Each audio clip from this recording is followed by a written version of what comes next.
मैं ज़मीं तो आसमान ड्रामे की स्टोरी एपिसोड बाय एपिसोड बड़ी ही इंटरेस्टिंग और दिलकश होती जा रही है, क्योंकि एपिसोड नंबर 22 में जो सीन्स थे वो बड़े ही अनबिलीवेबल थे। क्योंकि शाज़िल सुल्तान एक बार फिर हुरम की जज्बात और उसके एहसासात और उसकी सादगी के साथ बड़े ही ज़ोर से खेल चुका है। जी हाँ, क्योंकि हुरम बेचारी को लग रहा था कि शाज़िल जो है वो फ़रिश्ता बनकर मेरी मदद के लिए पहुंचा है, हालांकि ऐसा कुछ भी नहीं था।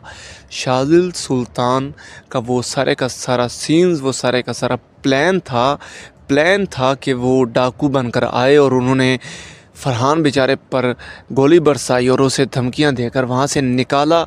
और ऊपर से एंट्री होती है हमारे शाज़िल सुल्तान की, और जो बेचारी हुरम है वो उसे समझ बैठी है कि ये फ़रिश्ता है। हालांकि ये सारे का सारा खेल कर उसने हुरम की नज़रों में अच्छा बनने की कोशिश की है, हमेशा की तरह।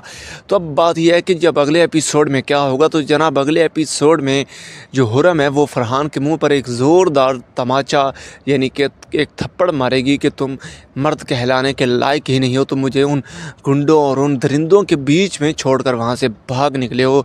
और वो एक गैर लड़का जो मेरा कुछ भी नहीं लगता उसने मेरी मदद की है, उसने मुझे वहाँ से निकाला। तो मतलब कि ड्रामा इंटरेस्टिंग होता जा रहा है। और दूसरी जनाब जो ज़ोया है वो शाज़िल को हासिल करने की पूरी कोशिश कर रही है, मगर ऐसा होगा कुछ भी नहीं। ज़ोया अपनी कोशिशों में लगी हुई है कि मैंने शाज़िल सुल्तान को हासिल करना ही करना है।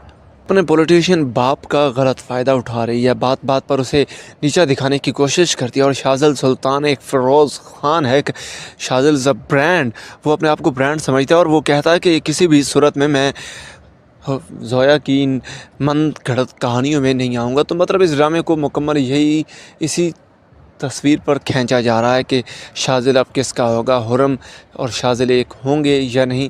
तो आप क्या चाहते हैं कि इन दोनों को एक होना चाहिए या नहीं, कमेंट सेक्शन में ज़रूर बताइएगा। वीडियो को लाइक, चैनल को सब्सक्राइब